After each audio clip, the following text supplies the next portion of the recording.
शाही शादी होने वाली थी। करोड़ों रुपए खर्च किए जा चुके थे। उदयपुर के आलीशान पैलेस की बुकिंग हो चुकी थी। मेहमानों के लिए विशेष विमान तक तय किए जा चुके थे। दोनों परिवार खुशियों की तैयारियों में जुटे थे, लेकिन किसी ने नहीं सोचा था कि कुछ ही महीनों बाद उसी शादी की चर्चा खुशियों के लिए नहीं बल्कि एक रहस्यमय मौत के लिए होगी। सवाल यह है कि क्या पुणे के युवा कारोबारी केतन अग्रवाल की मौत एक दर्दनाक हादसा थी या फिर इसके पीछे कोई गहरी साजिश छिपी थी, और अगर ये साजिश थी तो आखिर ऐसा क्यों किया गया।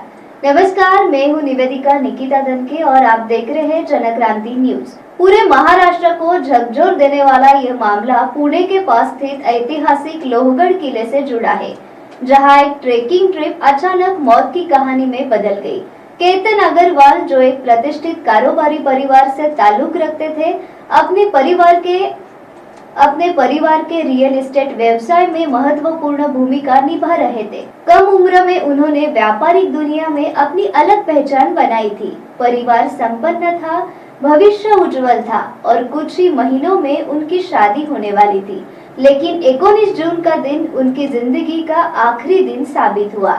जानकारी के अनुसार 19 जून को उनकी मंगेतर का जन्मदिन था। इस खास मौके को यादगार बनाने के लिए केतन ने ट्रेकिंग का कार्यक्रम बनाया।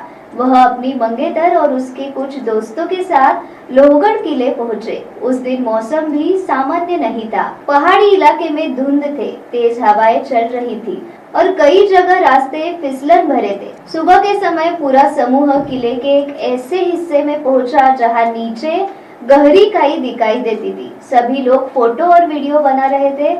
माहौल खुशियों से भरा हुआ था, लेकिन अचानक कुछ ऐसा हुआ जिसने सब कुछ बदल दिया। कुछ ही क्षणों में केतन लगभग 350 से 400 फीट गहरी खाई में गिर गए। घटना के बाद वहां मौजूद लोगों में अफरा तफरी मच गई। मदद के लिए आवाजें लगाई गई। स्थानिक लोगों और पर्यटकों ने तुरंत पुलिस को सूचना दी। इसके बाद रेस्क्यू ऑपरेशन शुरू हुआ। लोनावाड़ा क्षेत्र के प्रसिद्ध बचाव टीम को बुलाया गया। कई घंटों तक कठिन प्रयास किए गए क्योंकि खाई बेहद गहरी थी और आसपास घनी झाड़ियां थी। आखिरकार केतन तक पहुंच गया, लेकिन तब तक बहुत देर हो चुकी थी। गंभीर चोटों के कारण उनकी जान नहीं बच सकी। शुरुआती जानकारी में इसे एक हादसा माना गया। बताया गया कि तेज हवा और खतरनाक किनारे पर फोटो लेते समय उनका संतुलन बिगड़ गया होगा। लेकिन कहानी यही खत्म नहीं हुई। जैसे जैसे पुलिस की जांच आगे बढ़ी, वैसे वैसे कई ऐसे सवाल सामने आने लगे जिनका जवाब आसान नहीं था। आखिर एक खुशहाल जिंदगी जी रहा युवक अचानक ऐसे कैसे गिर गया? क्या यह सिर्फ एक दुर्घटना थी? क्या इसके पीछे कोई और वजह थी? पुलिस ने घटनास्थल, mobile record, call details, digital गतिविधियों और वहां मौजूद लोगों के बयानों की जांच शुरू की। जांच के दौरान कुछ ऐसी जानकारियां सामने आने लगी जिन्होंने पूरे मामले की दिशा बदल दी। मीडिया रिपोर्ट्स के अनुसार पुलिस को संदेह हुआ कि यह केवल हादसा नहीं हो सकता। जांच में कुछ लोगों की भूमिका संदिग्ध नजर आने लगी। रिपोर्ट्स के मुताबिक केतन की शादी एक प्रतिष्ठित व्यापारी परिवार की बेटी सिया गोयल से तय हुई थी। पुलिस जांच में यह दावा सामने आया कि सिया इस विवाह से खुश नहीं थी। जांच एजेंसियों के अनुसार इसी वजह से कथित रूप से एक योजना बनाई गई। आरोप है कि केतन को ट्रेकिंग के बहाने लोहगढ़ ले जाया गया और वहां उनके साथ कुछ ऐसा हुआ जिसकी वजह से उनकी जान चली गई। हालांकि यह ध्यान रखना जरूरी है कि ये सभी आरोप जांच और पुलिस के दावों पर आधारित है। मामले में एक और दिलचस्प मोड़ तब आया जब पुलिस ने आसपास के सीसीटीवी फुटेज और अन्य तकनीकी सबूतों की जांच शुरू की। बताया जा रहा है कि पुलिस को कुछ संदिग्ध गतिविधियां नजर आई। जांचकर्ताओं ने कई लोगों से पूछताछ की और घटनास्थल से जुड़े हर पहलू को खंगालना शुरू किया। इसके बाद मामला साधारण दुर्घटना से आगे बढ़कर कथित आपराधिक साजिश की दिशा में पहुंच गया। मीडिया रिपोर्ट्स के अनुसार पुलिस ने सिया गोयल समेत कुछ अन्य लोगों से पूछताछ की है।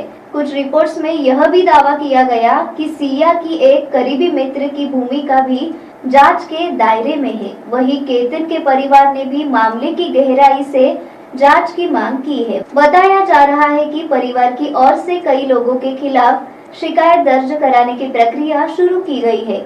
इस पूरे मामले ने समाज के सामने कई सवाल खड़े कर दिए हैं। जिस रिश्ते को विश्वास और जीवन भर के साथ का प्रतीक माना जाता है, उसी रिश्ते के इर्द गिर्द इतने गंभीर आरोप सामने आना लोगों को हैरान कर रहा है।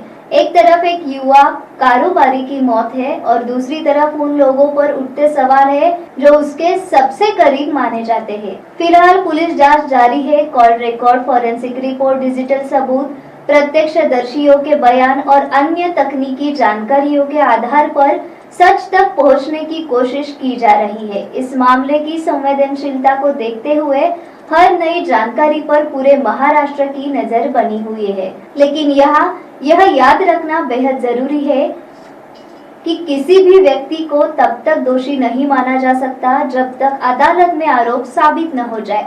अब सबसे बड़ा सवाल यही है कि क्या केतन अग्रवाल की मौत वास्तव में दुर्घटना थी या फिर जांच में सामने आ रहे दावे की किसी बड़ी साजिश की, या फिर जांच में सामने आ रहे दावे किसी बड़ी साजिश की ओर इशारा कर रहे हैं। इस सवाल का अंतिम जवाब आने वाले दिनों में पुलिस जांच और न्यायिक प्रक्रिया से ही मिलेगा। आपको क्या लगता है? क्या ये सिर्फ एक हादसा था या फिर इसके पीछे कोई सुनियोजित कहानी छिपी हुई है? अपनी राय कमेंट बॉक्स में जरूर लिखिए। अगर आपको ये रिपोर्ट जानकारी पूर्ण लगी हो तो वीडियो को लाइक करें, अपने दोस्तों के साथ शेयर करें और ऐसे ही बड़े खुलासों और महत्वपूर्ण खबरों के लिए जनक्रांति न्यूज को सब्सक्राइब करना बिल्कुल न भूलें। धन्यवाद।